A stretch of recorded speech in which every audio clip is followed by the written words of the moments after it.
Remember, all I'm offering is the truth, nothing more. The masses have never thirsted after truth. They turn aside from evidence that is not to their taste, preferring to deify error if error seduced them. Whoever can supply them with illusions is easily their master. Whoever attempts to destroy their illusions is always their victim. According to the psychologist Carl Jung, the greatest threat to civilization lies not with the forces of nature, nor with any physical disease, but with our inability to deal with the forces of our own psyche. We are our own worst enemies, or as the Latin proverb puts it, man is a wolf to man. In Civilization in Transition, Jung states that this proverb is a sad yet eternal truism, and our wolf-like tendencies come most prominently into play at those times of history when mental illness becomes the norm rather than the exception in a society, a situation which Jung termed a psychic epidemic. Indeed, it is becoming ever more obvious, he writes, that it is not famine, not earthquakes, not microbes, not cancer, but man himself, who is man's greatest danger to man, for the simple reason that there is no adequate protection against psychic epidemics, which are infinitely more devastating than the worst of natural catastrophes. In this video, we are going to explore the most dangerous of all psychic epidemics, the mass psychosis. A mass psychosis is an epidemic of madness, and it occurs when a large portion of a society loses touch with reality and descends into delusions. Such a phenomenon is not a thing of fiction. Two examples of mass psychoses are the American and European witch hunts of the 16th and 17th centuries, and the rise of totalitarianism in the 20th century. During the witch hunts, thousands of individuals, mostly women, were killed, not for any crimes they committed, but because they became the scapegoats of societies gone mad. In some Swiss villages, writes Francis Hill, there were scarcely any women left alive after the frenzy had finally burned itself out. When a mass psychosis occurs, the results are devastating. Jung studied this phenomenon and wrote that the individuals who make up the infected society become morally and spiritually inferior. They sink unconsciously to an inferior intellectual level. They become more unreasonable, irresponsible, emotional, erratic, and unreliable, and worst of all, crimes the individual alone could never stand are freely committed by the group smitten by madness. What makes matters worse is that those suffering from a mass psychosis are unaware of what is occurring. For just as an individual gone mad cannot step out of his mind to observe the errors in his ways, so too there is no Archimedean point from which those living through a mass psychosis can observe their collective madness. But what causes a mass psychosis? To answer this question, we must first explore what drives an individual mad. While there are many potential triggers of madness, such as an excessive use of drugs or alcohol, brain injuries, and other illnesses, these physical causes will not concern us here. Our concern is with psychological, or what are called psychogenic triggers, as these are the most common culprits of the mass psychosis. The most prevalent psychogenic cause of a psychosis is a flood of negative emotions, such as fear or anxiety, that drives an individual into a state of panic. When in a state of panic, an individual will naturally seek relief, as it is too mentally and physically draining to subsist in this hyper-emotional state. While escaping from the state of panic can be accomplished through adaptive means, such as facing up to and defeating the fear-generating threat, another way to escape is to undergo a psychotic break. A psychotic break is not a descent into a state of greater disorder, as many believe, but a reordering of one's experiential world, which blends fact and fiction, or delusions and reality, in a way that helps end the feelings of panic. Silvano Arietti, one of the 20th century's foremost authorities on schizophrenia, explains the psychogenic steps that lead to madness. Firstly, there is the phase of panic, when the patient starts to perceive things in a different way, is frightened on account of it, appears confused, and does not know how to explain the strange things that are happening. The next step is what Arietti calls a phase of psychotic insight, whereby an individual succeeds in putting things together by devising a pathological way of seeing reality which allows him to explain his abnormal experiences.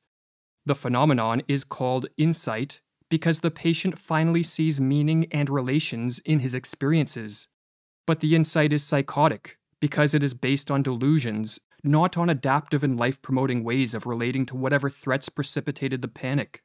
The delusions, in other words, allow the panic-stricken individual to escape from the flood of negative emotions, but at the cost of losing touch with reality, and for this reason, Arietti says that a psychotic break can be viewed as an abnormal way of dealing with an extreme state of anxiety. If a panic-triggering flood of negative emotions in a weak and vulnerable individual can trigger a psychotic break, then a mass psychosis can result when a population of weak and vulnerable individuals is driven into a state of panic by threats real, imagined, or fabricated. But as delusions can take many forms, and as madness can manifest in countless ways, the specific manner in which a mass psychosis unfolds will differ based on the historical and cultural context of the infected society. But in the modern era, it is the mass psychosis of totalitarianism that appears to be the greatest threat. Totalitarianism, writes Arthur Versluis, is the modern phenomenon of total centralized state power, coupled with the obliteration of individual human rights. In the totalized state, there are those in power, and there are the objectified masses, the victims. In a totalitarian society, the population is divided into two groups, the rulers and the ruled, and both groups undergo a pathological transformation. The rulers are elevated to an almost godlike status, which is diametrically opposed to our nature as imperfect beings who are easily corrupted by power. The masses, on the other hand, are transformed into the dependent subjects of these pathological rulers and take on a psychologically regressed and childlike status. Hannah Arendt, one of the 20th century's preeminent scholars of this form of rule, called totalitarianism an attempted transformation of human nature itself. But this attempted transformation only turns sound minds into sick minds. For as the Dutch medical doctor who studied the mental effects of living under totalitarianism wrote, "There is in fact much that is comparable between the strange reactions of the citizens of totalitarianism and their culture as a whole, on the one hand, and the reactions of the sick schizophrenic on the other. The social transformation that unfolds under totalitarianism is built upon and sustained by delusions. For only deluded men and women regress to the childlike status of obedient and submissive subjects, and hand over complete control of their lives to politicians and bureaucrats. Only a deluded ruling class will believe that they possess the knowledge, wisdom, and acumen to completely control society in a top-down manner, and only when under the spell of delusions would anyone believe that a society composed of power-hungry rulers on the one hand, and a psychologically regressed population on the other, will lead to anything other than mass suffering and social ruin. But what triggers the psychosis of totalitarianism? As was explored in the previous video of this series, the mass psychosis of totalitarianism begins in a society's ruling class. The individuals that make up this class, be it politicians, bureaucrats, or crony capitalists, are very prone to delusions that augment their power, and no delusion is more attractive to the power-hungry than the delusion that they can and should control and dominate a society. When a ruling elite becomes possessed by a political ideology of this sort, be it communism, fascism, or technocracy, the next step is to induce a population into accepting their rule by infecting them with the mass psychosis of totalitarianism. This psychosis has been induced many times throughout history, and as Mirlu explains, it is simply a question of reorganizing and manipulating collective feelings in the proper way. The general method by which the members of a ruling elite can accomplish this end is called menticide, with the etymology of this word being a killing of the mind, and as Mirlu further explains, menticide is an old crime against the human mind and spirit, but systematized anew. It is an organized system of psychological intervention and judicial perversion through which a ruling class can imprint their own opportunistic thoughts upon the minds of those they plan to use and destroy. Priming a population for the crime of menticide begins with the sowing of fear. When an individual is flooded with negative emotions, such as fear or anxiety, he or she is very susceptible to a descent into the delusions of madness. Threats, real, imagined, or fabricated, can be used to sow fear, but a particularly effective technique is to use waves of terror. Under this technique, the sowing of fear is staggered with periods of calm, but each of these periods of calm is followed by the manufacturing of an even more intense spell of fear, and on the process goes. Or as Mirlu writes, each wave of terrorizing creates its effects more easily after a breathing spell than the one that preceded it, because people are still disturbed by their previous experience. Morality becomes lower and lower, and the psychological effects of each new propaganda campaign become stronger. It reaches a public already softened up. While fear primes a population for menticide, the use of propaganda to spread misinformation and to promote confusion with respect to the source of the threats and the nature of the crisis helps to break down the minds of the masses. Government officials and their lackeys in the media can use contradictory reports, nonsensical information, and even blatant lies. As the more they confuse, the less capable will a population be to cope with the crisis and diminish their fear in a rational and adaptive manner. Confusion, in other words, heightens the susceptibility of a descent into the delusions of totalitarianism. Or as Mirlu explains, logic can be met with logic, while illogic cannot. It confuses those who think straight. The big lie and monotonously repeated nonsense have more emotional appeal than logic and reason. While the people are still searching for a reasonable counter-argument to the first lie, the totalitarians can assault them with another. Never before in history have such effective means existed to manipulate a society into the psychosis of totalitarianism. Smartphones and social media, television and the internet, all in conjunction with algorithms that quickly censor the flow of unwanted information, allow those in power to easily assault the minds of the masses. What is more, the addictive nature of these technologies means that many people voluntarily subject themselves to the ruling elite's propaganda with a remarkable frequency. Modern technology, explains Mirlu, teaches man to take for granted the world he is looking at. He takes no time to retreat and reflect. Technology lures him on, dropping him into its wheels and movements. No rest, no meditation, no reflection, no conversation. The senses are continually overloaded with stimuli. Man doesn't learn to question his world anymore. The screen offers him answers, ready-made. But there is a further step the would-be totalitarian rulers can take to increase the chance of a totalitarian psychosis, and this is to isolate the victims and to disrupt normal social interactions. When alone and lacking normal interactions with friends, family, and co-workers, an individual becomes far more susceptible to delusions for several reasons.